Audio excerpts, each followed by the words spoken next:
इतनी सी सैलरी में अगर शुरुआत में हम इन्वेस्टमेंट शुरू कर देंगे तो क्या वो कैपेबिलिटी सब में है? 600-700 रुपए का स्टॉक है तो मैं एक शेयर भी खरीद सकता हूँ 600 रुपए में।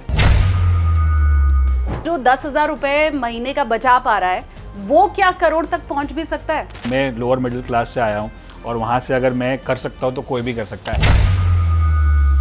वो लोग जो लेट स्टार्ट कर रहे हैं, जो 22-23 में नहीं कर पाए, 35 तक नहीं कर पाए, कॉर्पस भी नहीं इकट्ठा कर पाए, बहुत उन्होंने इन्वेस्ट भी नहीं किया है, तो अभी भी उनके पास स्कोप है। फिर स्कोप हमेशा होता है, आज जहाँ से समझ में आता है वहाँ से शुरू कर सकते हो। 22 साल 25 साल वाला ज्यादातर शख्स, लड़का लड़की, वो बहुत कम कमाते हैं और उनके सपने बहुत होते हैं। इन्वेस्टमेंट 22-23 से नहीं 15-16 से सीखना चाहिए। स्टॉक मार्केट से या इन्वेस्टमेंट के थ्रू एक पैसिव इनकम चाहते हैं। राइट। आई गेस हम में से ज्यादातर लोग वैसे ही हैं। फुल टाइम वाले तो मुझे लगता है बहुत ही कम लोग करना भी नहीं चाहिए। जो बड़े बड़े जो नामचीन ट्रेडर इन्वेस्टर्स हैं, उन लोग पूरा टाइम ये नहीं काम करते और जरूरत भी नहीं है। क्या सिर्फ म्यूचुअल फंड में इन्वेस्टमेंट कर करके क्या मुझे एफएनओ की भी समझ हो जाएगी? नहीं, कोई भी चीज को समझ के करेंगे, सीख के करेंगे तो डर निकल जाएगा। Knowledge is the answer to your fear. Stock market से डर लगता है, सीखो। ये फिर सट्टा या ट्रेडिंग, ये फिर किस्मत वाली बात नहीं है? जब आप सीखे बिना करते हो हाँ। तो वो सट्टा हो गया। फॉर्मूला समझ के करोगे तो बिजनेस है, बिना फॉर्मूले के करोगे तो सट्टा है। कैटेगरी छोड़ के अगर हम सिर्फ मिडिल क्लास की बात करें कि वहां से अगर आपको 2-3 स्टेप ऊपर उठना है तो आपके हिसाब से कितना साल लगेगा? ये जो ट्रेडिंग है वो एक लॉन्ग टर्म गेम है, बट ये जो गेम हम खेल रहे हैं स्टॉक मार्केट का, वो फायदे भी नहीं है, वो लाइफ लॉन्ग है। हेलो एवरीवन, अपनी कुर्सी की पेटी बांध लीजिए क्योंकि आप देखना शुरू कर चुके हैं टेक ऑफ विद एसकेटी यानी कि मैं शालिनी कपूर तिवारी। बात आज होने वाली है आम आदमी की, लेकिन आम आदमी कैसे बनेगा, खास चर्चा होगी उसके ऊपर। हम सब चाहते हैं पैसा कमाना, पैसा बचाना, पैसा बढ़ाना, लेकिन ये सिर्फ कभी कभी हमारी चाहतों तक ही सीमित रह जाता है। लाख कोशिश के बाद भी वो डबल ट्रिपल वाला जो सपना होता है वो पूरा हो नहीं पाता है। तो क्या इसके पीछे हमारी जो स्ट्रैटेजी है उसमें कोई कमी है? क्या पैसा सिर्फ पैसे वालों की ही बात होती है? और क्या उस पैसे वाली बात में आप भी शामिल हो सकते हैं या नहीं? चर्चा इसके ऊपर आज हम करने वाले हैं। मेरे साथ बहुत खास मेहमान इस चर्चा में मौजूद रहेंगे, उनका परिचय करवाऊं उसके पहले आपको बता दूं, हमेशा अपने स्टूडियो में गेस्ट को बुला के मैं उन्हें बोर्डिंग पास देती हूं, लेकिन आज खुद उनके स्टूडियो में मैं आई हूं और बोर्डिंग पास लेकर के आई हूं। तो इस बार मैं उन्हें बोर्डिंग पास नहीं देती हूँ, बल्कि सीधा स्वागत में कर लेती हूँ। मेरे साथ पॉडकास्ट में मौजूद हैं ट्रेडिंग एक्सपर्ट जो आज आपको भी सिखाने वाले हैं, विशाल मलकान जी। बहुत स्वागत है सर आपका। Thank you so much. Thank you. आम आदमी के साथ शुरुआत आज हम करेंगे। पहले तो आप मुझे सीधे सीधे ये बताइए कि क्या आम आदमी खास बन भी सकता है? मतलब जो 10,000 रुपए महीने का बचा पा रहा है वो क्या करोड़ तक पहुंच भी सकता है? 100%। आप उसको, जैसे मैं खुद भी एक आम आदमी से ही, मतलब मैं लोअर मिडिल क्लास से आया हूँ और वहाँ से अगर मैं कर सकता हूँ तो कोई भी कर सकता है। I am not very special expert और intelligent person, but I am very hard working और मैं अपने सपनों में बिलीव कर रहा था, और वो अगर मैंने किया, सही प्रोसेस से काम किया तो कोई भी कर सकता है। There are so many examples. बहुत सारे लोग हैं जो कहाँ से रैग्स टू रिचेस जो स्टोरीज बोलते हैं, बहुत सारी जगह पे है, सारे फील्ड में होते हैं, बट उनके बीच में कुछ कॉमन फैक्टर्स होते हैं, कुछ कॉमन ट्रेड्स होते हैं। अगर वो आम आदमी करना शुरू कर दे तो वो भी खास बन सकता है। ये क्या होते हैं कॉमन फैक्टर्स? तो सबसे पहले तो जो मैं बताता हूँ कि पैसों, हम लोग ट्रेडिंग की बात करते हैं, स्टॉक मार्केट की बात करते हैं, वहाँ पे बाय सेल कहाँ करना है, कितना करना है, वो सब तो बाद में आता है। पहले तो आपको ऊपर अपना बिलीफ, अपना विश्वास है कि नहीं, वो बहुत इंपॉर्टेंट है। क्योंकि काफ़ी लोग को करना है लेकिन खुद के ऊपर विश्वास नहीं कि मैं ये कर सकता हूँ, कि मैं ये करोड़पति बन भी सकता हूँ। तो वो सपना और सपने को सच करने की जो बिलीफ है या जो दृढ़ता है वो होनी चाहिए। 1 सेकेंड, दूसरा उसके लिए मेहनत करनी पड़े। मेहनत मतलब सभी फील्ड में, जैसे आप डॉक्टर बनते हो, इंजीनियर बनते हो, चार्टर्ड अकाउंटेंट बनते हो, आप 2 साल 3-4 साल पढ़ाई करते हो, उसके बाद प्रैक्टिस करते हो, उसके बाद आप करोड़पति बनते हो, जो भी फील्ड में आगे बढ़ रहे हो। उसी तरह से ये भी एक स्टॉक मार्केट भी एक गेम है, एक प्रोफेशन है जिसको समझना पड़ेगा, जिसको आप अगर 2-3-4 साल देते हो समझने के लिए, उसके बाद आप वो करोड़पति वाला सपना देख सकते हो। लेकिन यहाँ पे प्रॉब्लम क्या है कि रातों रात बनना है, आज मैंने ज्वाइन किया, कल कुछ खरीदा, परसों करोड़पति बन जाऊंगा, वैसा नहीं होने वाला है। ये भी एक प्रोफेशन की तरह लिया तो प्रोफेशन का आपको रिजल्ट मिलेगा, इसको सट्टे की तरह लिया या गैम्बलिंग की तरह लिया तो उसका रिजल्ट मिलेगा आपको। सो बन सकता है, लेकिन उसके लिए पेशेंस, कमिटमेंट, एक्शन, बिलीफ, पढ़ाई, हार्डवर्क, एवरीथिंग इज, जो बाकी सारे फील्ड में है वही यहाँ पे भी है। उसी में से कुछ आपसे सीखने आज हम यहाँ पे आए हुए हैं ताकि हमारे व्यूवर्स को भी कुछ फ़ायदा मिल सके। हाँ। हम अगर इन्वेस्टमेंट के साथ शुरुआत करें और मैं ये समझना चाहूँ कि वो कौन सी एज होनी चाहिए जब इन्वेस्टमेंट हम शुरू करें, ये सवाल मेरा इसलिए है क्योंकि समझाने वाले तो समझा देते हैं कि 22 साल की उम्र से करो, 25 साल की उम्र से करो तो कंपाउंडिंग का फ़ायदा मिलेगा। हाँ।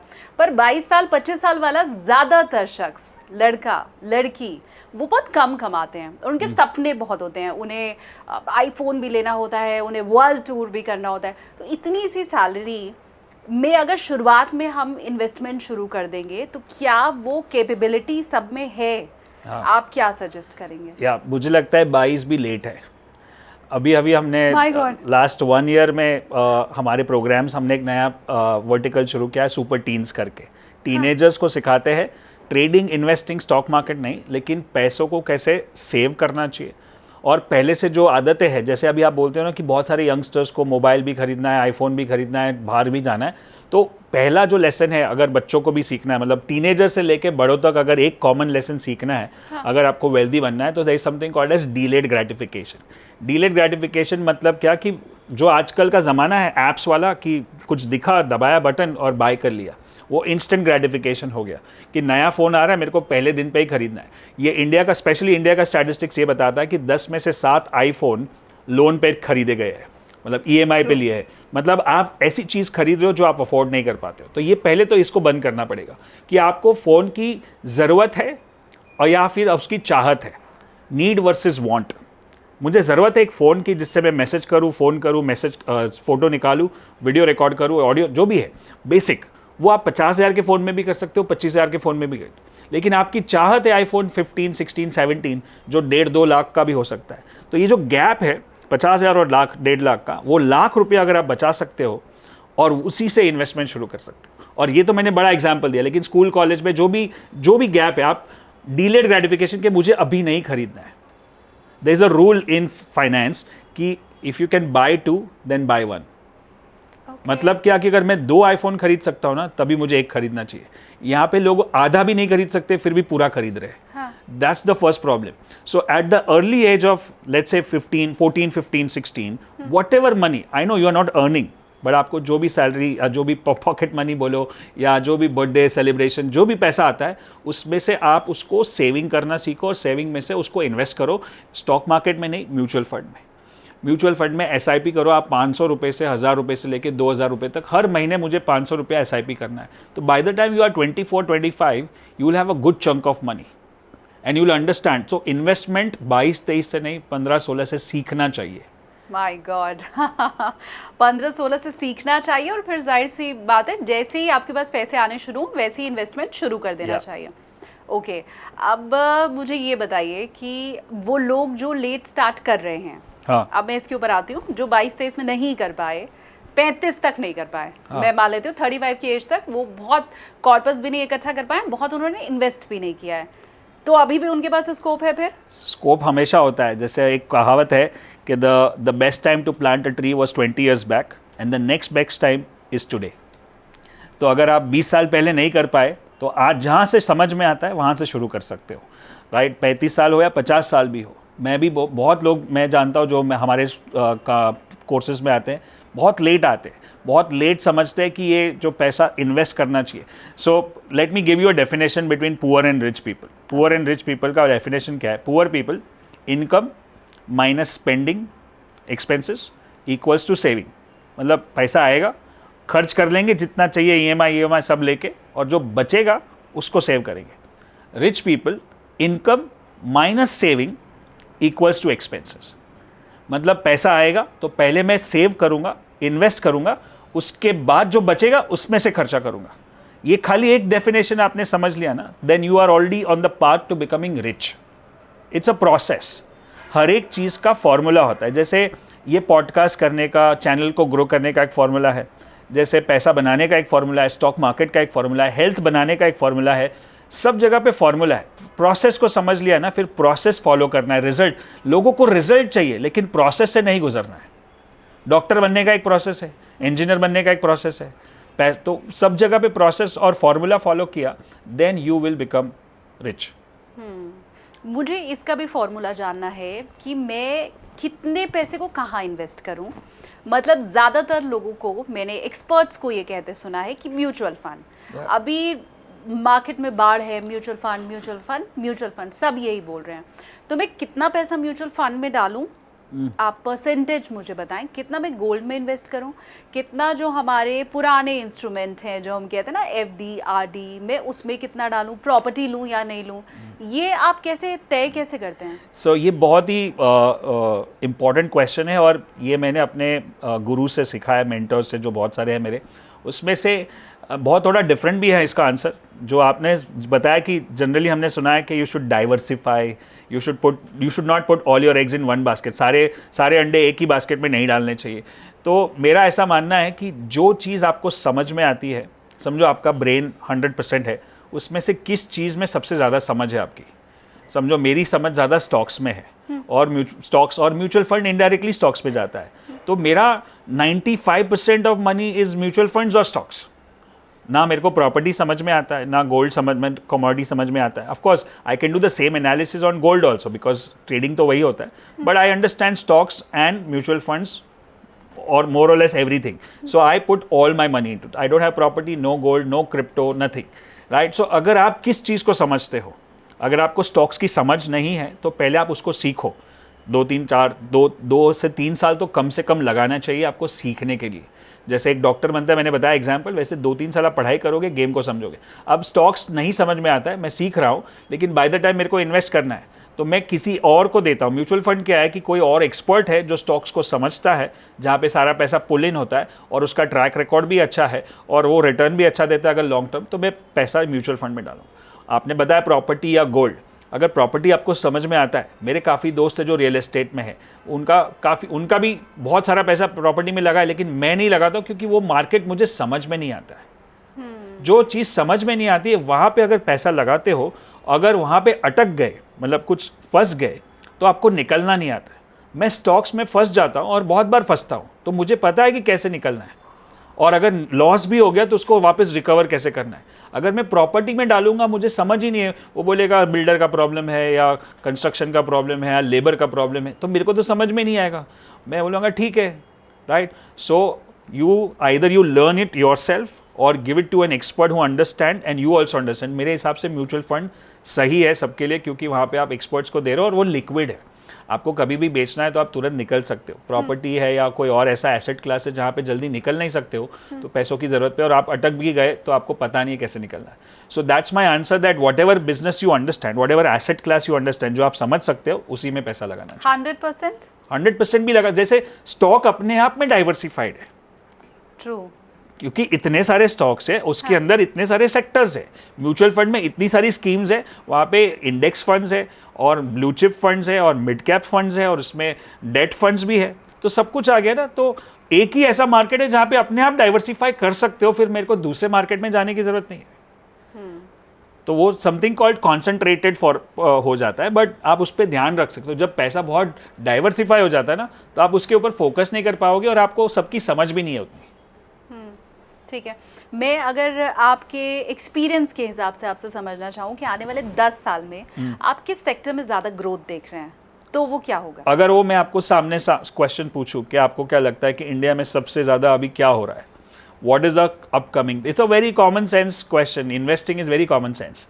जैसे फॉर कोविड हो गया, कोविड के बाद बहुत सारी चीज़ें ऑनलाइन होने लगी, तो व्हाट आर द 2 सेक्टर, ये मैं तभी भी बच्चों को सिखा रहा था कि अब क्या लगता है कि कौन सा सेक्टर ऊपर जाएगा, आप बताओ। AI एक तो है ही, एक तो उस टाइम कोविड की बात करो, कोविड के टाइम पे क्या सेक्टर, मेडिसिन, फार्मा स्टॉक्स ऊपर गए। दूसरा क्या होगा, जो सारे IT कंपनीज है, क्योंकि सारी चीजें ऑनलाइन हो चुकी है, तो लोग नेटफ्लिक्स देख रहे थे, लेकिन ये नहीं सोचा कि मैं नेटफ्लिक्स का स्टॉक खरीद लूं। True, right. अब आज फिर 2-3 साल, लास्ट 21, 22, 23 में आप देखोगे ज्यादातर इलेक्ट्रिक कार्स, जो इलेक्ट्रिक व्हीकल्स, ग्रीन व्हीकल्स जो बढ़ने लगे, तो सिंपल सोल्यूशन है कि मैं ऑटो स्टॉक्स में देखूँ, और अगर आप देखोगे लास्ट 3 साल में आपने अगर कार नहीं खरीदी लेकिन उतना ही पैसा अगर उसी स्टॉक में खरीदा होता तो आज उसकी जगह पे आप वो समझो टाटा मोटर्स हो या महिंद्रा एंड महिंद्रा हो या टीवीएस मोटर हो, 3-4 साल पहले अगर वो स्टॉक खरीदे होते, कब की इलेक्ट्रिक कार्स बढ़ रही थी, तो उसी पैसे से आज मर्सिडीज खरीद सकते थे। राइट। तो अब आज का टाइम क्या है, सबसे ज़्यादा जो चल रहा है जैसे आपने बताया एआई, जो टेक स्टॉक्स है, एआई रिलेटेड स्टॉक्स है वो है, right, biotechnology, right, that's the thing. Second thing, हमारे कंट्री में आप कहीं भी देखो, स्पेशली आप मुंबई में आते हो तो आपको दिखेगा कि सब जगह पे कुछ ना कुछ कंस्ट्रक्शन चल रहा है, फ्लाईओवर्स बन रहे, मेट्रोज बन रहे, सो कंस्ट्रक्शन होगा, कंस्ट्रक्शन बढ़ रहा है तो सीमेंट है, उसमें स्टील है, आयरन है, और कंस्ट्रक्शन कंपनीज है, और ये सब चीज़ों के लिए फाइनेंस भी चाहिए। So overall it's the construction, IT, biotechnology, ये अगले 10 साल में ग्रोथ होगा ही होगा, क्योंकि वो सब बनने ही वाला है और लोग यूज़ ही कर रहे हैं, और कंज्यूमर ड्यूरेबल्स है, जो लोगों की तादाद बढ़ रही है, पॉपुलेशन सबसे ज़्यादा है, और आपको पता है कि हमारा पॉपुलेशन सबसे ज़्यादा जो 150 करोड़ है उसमें से 50% से ज़्यादा 30 के अंदर है, which is a very positive sign because that's the most working people, like productive people, entrepreneur mindset, students ज़्यादा है, working people है, तो उनके रिलेटेड जो भी प्रोडक्ट्स होंगे क्योंकि वो उतना कंज्यूम करेंगे, जो कंज्यूमर्स वो प्रोडक्ट जाएंगे, तो that this the next 10 years. So इसमें आपके बहुत सारे ऑप्शंस आ गए। अब आपको पता है कि चलो मुझे लगता है कि कंस्ट्रक्शन है, तो कंस्ट्रक्शन में जाके मैं देखूंगा कि कौन से स्टॉक्स है, और उस स्टॉक्स में से मैं देखूंगा कि मेरे जो चार्ट्स और जो टेक्निकल्स हम सिखाते हैं वो कौन से पैरामीटर्स पे सही बैठ रहे। That's how I invest. मैं उन लोगों के लिए जो स्टॉक मार्केट से या इन्वेस्टमेंट के थ्रू एक पैसिव इनकम चाहते हैं, राइट, आई गेस हम में से ज़्यादातर लोग वैसे ही हैं। फुल टाइम वाले तो मुझे लगता है बहुत बहुत ही कम लोग करना भी नहीं चाहिए। ओके, करना भी नहीं चाहिए। आप किसी को भी देखो, जो बड़े बड़े जो हम नामचीन ट्रेडर इन्वेस्टर्स हैं, उन लोग पूरा टाइम ये नहीं काम करते, और ज़रूरत भी नहीं है। पूरा टाइम क्या, हमको स्टॉक मार्केट से पैसा बनाना है, something called as financial freedom, right. Freedom कब होता है, जब आप आपका पैसा बनाएं और आप फ्री हो, आपको जो करना है। तो मैं हमेशा बताता हूँ हमारे प्रोग्राम्स में कि स्टॉक मार्केट को फुल टाइम मत बनाओ, क्योंकि फुल टाइम की ज़रूरत ही नहीं है। वो जो इंट्राडे, डे ट्रेडिंग, स्कैल्पिंग और वो सब बोलते हैं कि फटाफट बाय करो, रोज़ खरीदो, रोज़ बेचो, इट्स लाइक अ जॉब, वो तो मजदूरी हो गई। हाँ। रोज़ जैसे रोज़ काम करते हैं। सही इन्वेस्टर कौन है, जो मैंने पैसा लगा दिया, अब वो पैसा मार्केट ऊपर जाएगा, सेक्टर ऊपर जाएगा, पैसा ग्रो होगा, उससे मुझे डिविडेंड भी मिलेगा, उससे मुझे रिटर्न भी मिलेगा, और मैं अपना जॉब कर रहा हूँ, मैं अपना इन्वेस्टमेंट कर रहा हूँ, या मैं अपना बिजनेस कर रहा हूँ, या मैं अपना फ्रीलांसिंग कर रहा हूँ, या मैं अपना पॉडकास्टिंग कर रहा हूँ, मैं अपना काम कर रहा हूँ। लेकिन स्टॉक मार्केट अपना काम। स्टॉक मार्केट में आपको मेहनत नहीं करनी है फिजिकली। आप अगर दिन के 6 घंटे स्टॉक मार्केट में डाल रहे हो तो आप वेस्ट कर रहे हो। आपको रिसर्च पे काम करना है। 1-2 जैसे पढ़ाई करते हैं, डॉक्टर 5 साल पढ़ाई करेगा, डॉक्टर बन जाएगा, उसके बाद वो ऑपरेशन करने को आधे घंटे के ऑपरेशन का लाख रुपया भी ले सकता है, but he learn that for 5 years. In the same way you master the business of stock market. Learning में जितना टाइम डालो कम है, लेकिन एक बार समझ में आ गया कि मुझे ये स्टॉक खरीदना है, मेरा ये रिस्क है, लॉस, और ये मेरा टारगेट है, बस अब मैं कुछ नहीं कर सकता हूँ, मैं बार बार उसको देखते रहूँगा तो मेरे देखने से कुछ होने नहीं वाला है, तो मैं अपना काम करता हूँ। मैंने अपना रिस्क समझ लिया कि अगर लॉस होगा तो मैं इतना झेल सकता हूँ, प्रॉफिट होगा तो कोई टेंशन नहीं है। तो that's how anybody should approach stock market, specially the common man, right. अगर आप ज़्यादा उसमें इन्वॉल्व होने गए ना तो it becomes more of an addiction. 95% of intraday traders don't make money and they are more of an addiction, क्योंकि वो एक नशा है। It's like I have seen that. I have been an intraday trader in my life. I know how addictive it can be. It could be as bad as drugs. My God.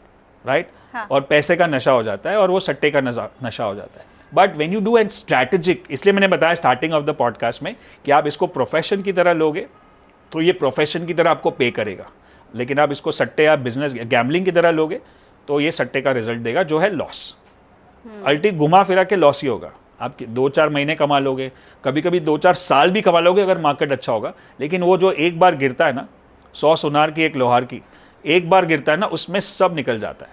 So you have to have a strategy which is passive और semi passive. बार बार देखना नहीं, आप अपना काम करो। तो क्या होगा, उससे 2 चीज़ होगी, आप एडिक्ट नहीं होंगे, और दूसरा 2 सोर्स ऑफ इनकम भी होगी ना।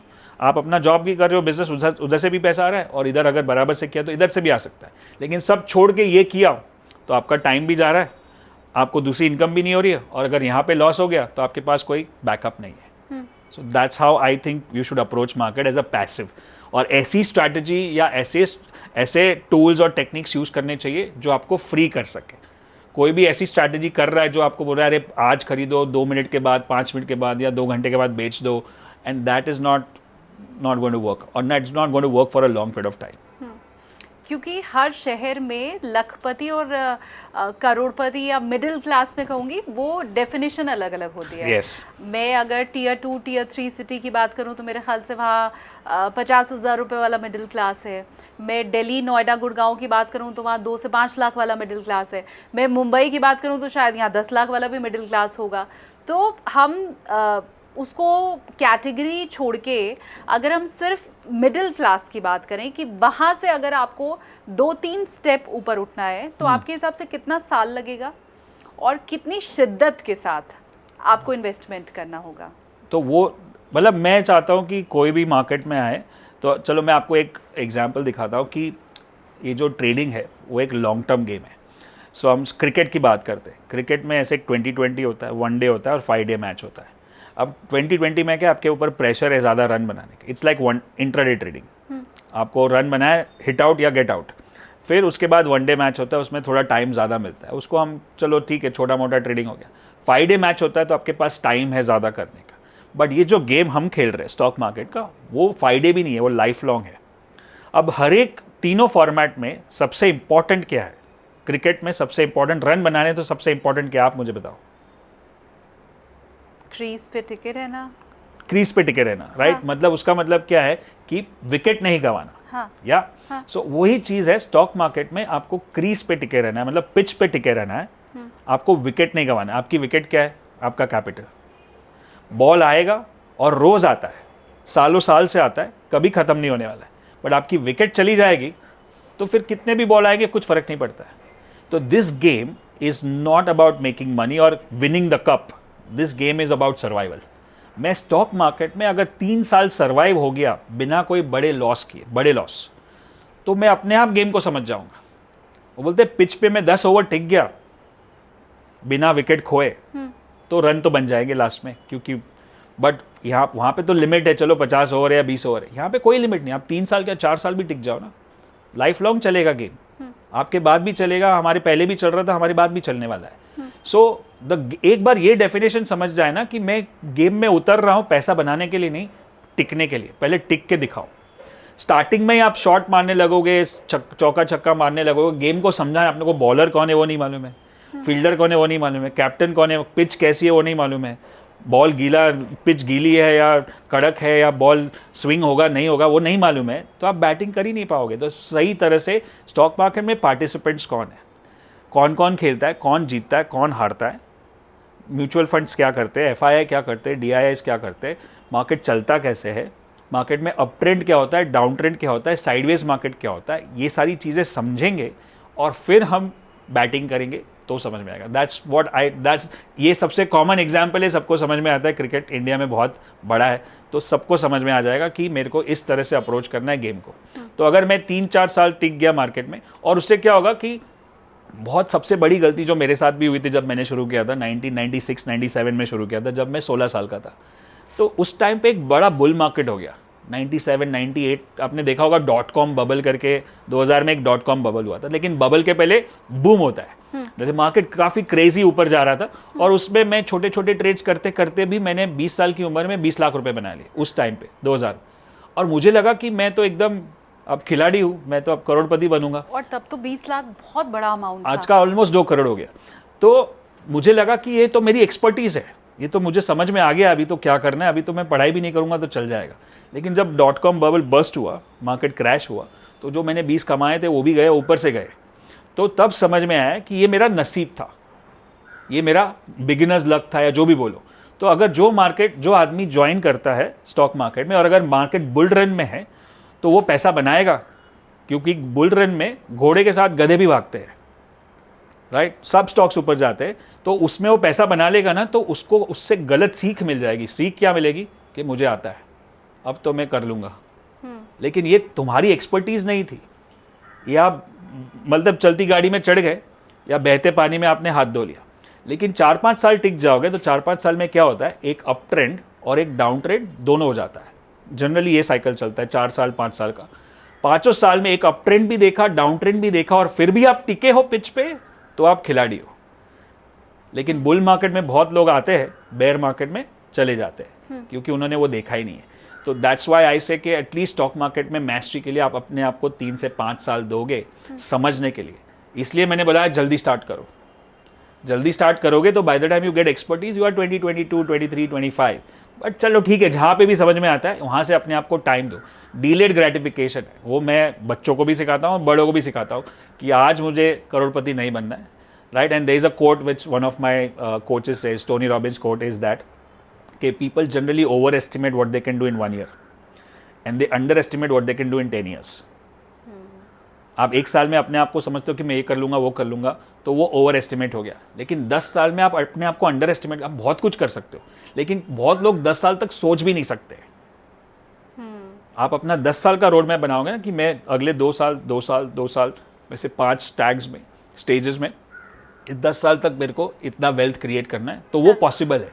लेकिन आपने बोला 1 साल में मेरे को 200% रिटर्न चाहिए, not possible. Rarely by luck it can happen, but not with everybody. Cricket का आपने एग्जाम्पल दिया, तो मैं दूसरा सवाल उसी से जोड़ के पूछती हूँ। क्रिकेट में क्या है, हम सीधा इंटरनेशनल मैच नहीं खेलने लगते। Perfect. हम स्कूल लेवल पे आते हैं, हम डिस्ट्रिक्ट लेवल पे आते हैं, फिर हम शायद रणजी खेलते हैं, Yes. तब हम वहाँ तक पहुँचते हैं। Perfect. तो ये 3 साल 4 साल तक टिके रहने के लिए हाँ, मुझे कौन कौन से मैच खेलने होंगे, कहाँ से शुरू करना होगा? so, सबसे पहले आपको शुरू करना है म्यूचुअल फंड से, which is what we can say SIP, या जब पैसा आप यहाँ पे सीख रहे हो लेकिन इन्वेस्ट म्यूचुअल फंड में कर रहे हो, ठीक है। फिर दूसरा, जब स्टॉक मार्केट में करना है तो स्टॉक मार्केट में 3-4 चीज़ें हैं, जैसे इक्विटी है, फ्यूचर्स है, ऑप्शंस है, फिर करेंसी है, ऊपर सबसे ऊपर अभी जो चल रहा है रिसेंटली क्रिप्टो है। तो ये सब वैसे ही, जैसे आपने बोला गली क्रिकेट से लेके इंटरनेशनल क्रिकेट तक, राइट। बहुत सारा यंगस्टर्स में क्रेज़ है क्रिप्टो के बारे में, और ये सब अभी मैं आज तक मेरे को भी समझ में नहीं आता। मैंने फ्रैंकली ऑनेस्टली क्रिप्टो कभी ट्रेड भी नहीं किया है, मुझे ज़रूरत नहीं लगती है, क्योंकि जो चीज़ मैं समझ सकता हूँ, जो मैं इतने साल से कर रहा हूँ, मेरे को वहाँ पे करने की ज़रूरत नहीं है। वहाँ पे लेवरेज होता है। लेवरेज मतलब ओवर ट्रेडिंग हो सकता है। अगर आपके पास लाख रुपए है तो आप 5 लाख का भी स्टॉक ले सकते हो, बट प्रॉफिट होगा तो भी 5 लाख पे, लॉस होगा तो भी 5 लाख पे। ये तो फ्यूचर्स में होता है, लेकिन ऑप्शंस और क्रिप्टो में तो और भी ज़्यादा लेवरेज हो सकता है। तो आपको क्या करना है, सबसे पहले स्टॉक मार्केट में इक्विटी मतलब आप कैश बोलते हैं, कैश में स्टॉक ले सकते हो, मतलब एक शेयर भी ले सकते हो। समझो कि फॉर एग्जाम्पल स्टॉक का नाम ABC है, स्टॉक का नाम टाटा मोटर्स है, अभी अब 600-700 रुपये का स्टॉक है, तो मैं एक शेयर भी खरीद सकता हूँ 600 रुपये में। तो मेरा रिस्क कितना होगा, 50 रुपये नीचे जाएगा, 100 रुपये ऊपर जाएगा, तो 50-100 मतलब मैं 1 या बोलो 5 बोलो 10 बोलो, जितना चाहिए, जितनी मेरी औकात है, जितनी मेरी ताकत है, उतना ही मैं कर सकता हूँ। ये सब समझ में आने लगे, उसके बाद धीरे धीरे आप सोच सकते हो कि मैं फ्यूचर्स या ऑप्शन में ट्रेड करूँ। लोग फ्यूचर्स एंड ऑप्शन से बहुत डरते हैं, क्योंकि वहाँ पे लेवरेज होता है और लॉस बड़े बड़े होते हैं। सब चीज़ डर किससे लगता है पता है? कोई भी लाइफ में किसी भी चीज़ का डर किससे लगता है? जिस चीज़ का नॉलेज नहीं है।